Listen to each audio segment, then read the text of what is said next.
It's taken a lot of strength to do this video here, but this is the little unknown about David story. So when I was growing up, my mom and dad split when I was about 7, 8 years old. I was doing good in school. I was an athlete, but apparently I had a problem with just getting up, walking, and talking, which I didn't know. So I was already, on a bad course.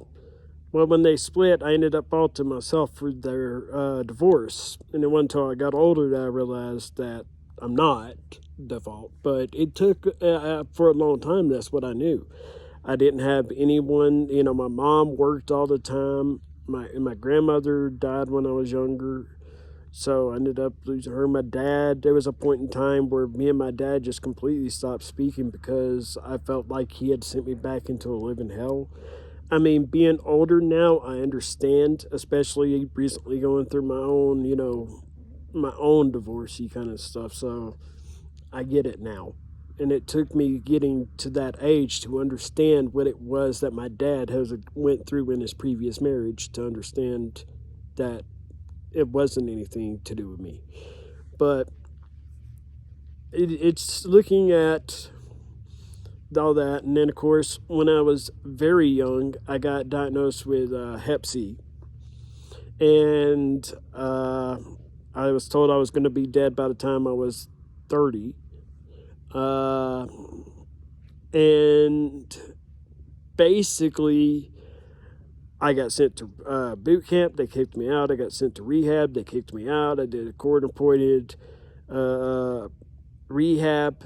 They didn't want to help me. I couldn't get my medical treatment, and it took all the way through until I got older to actually get treated. I had to get treated when I got older because I was involved around drugs, and I was hanging out with drug dealers. I was sleeping in school. The teachers did not give a damn about me. Like, no teacher made any effort to help me. So I don't want to hear a damn thing about teachers because they definitely pick and choose whether or not they want to help a student. So I was in a learning disability. I had basically only a handful of friends, and they were people I thought were friends, but find out they were not. So that happened. I was almost murdered by people that said they were my friends, and then of course we went to court. They tried to make up why they tried to break in and kill my mom. Of course, I came out and told the truth of why they said it. They tried to blame me for selling drugs, which I had nothing in part. I didn't touch any of the weed or any of that stuff, but they tried to blame me for it. And instead of actually listening to the person that's never taken from them and has known them forever, they just ignored that and tried to kill me and my mom.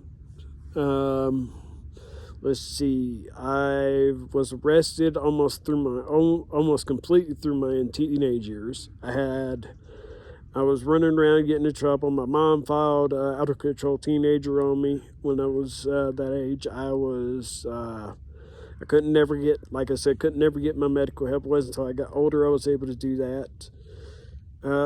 Then I basically wasted away inside the house, just waiting for death, basically. Then, of course, I met my ex. That's when I decided to start actually doing something, got my medical taken care of. And then, of course, after I did all that stuff, made it through my marriage, we lost a kid. She had a miscarriage, so, that hurt me a lot because that was something I was really wanting. I had lost my job because when the COVID hit, I got laid off. And turns out I had spinal stenosis and bulges in my neck, and I didn't know that.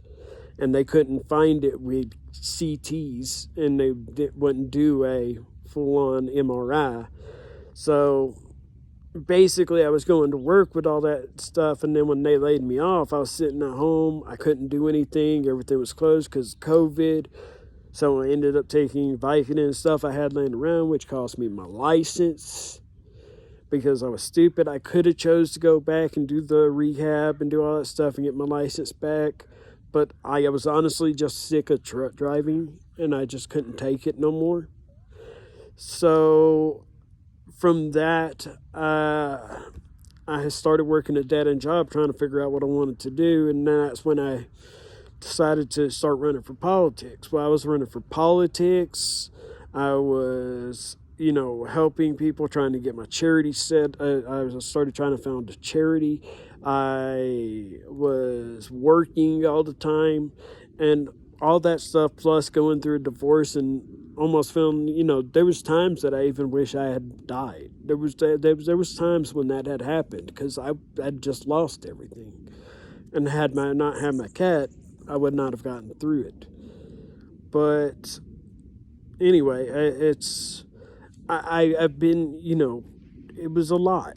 And then, of course, all my medical hit me, and I went into the emergency room, and that's when they found out with the MRI that I had the bulge and stuff like that in my neck and all that. So now I'm waiting around to get surgery and all this different stuff, and I can't do nothing. So all I've ever known is physical. I've never done really a whole lot of mental stuff except for the little bit of safety stuff I did. And I guess when I was working with Safety Clean and doing a lot of hazmat stuff, but most of what I've done is physical. And so it caused me to have a huge. I've had multiple breakdowns and stuff because I feel useless and feel like a burden. I don't feel like there's a lot I can do, and that's very upsetting to me. And so it has me. It always has my emotions in flux. So I've been working on everything and trying to find peace in myself and trying to do all that stuff. I've been clean from the hepatitis C for a while, but I still got to get surgery and all this stuff on my back. I got to do all this.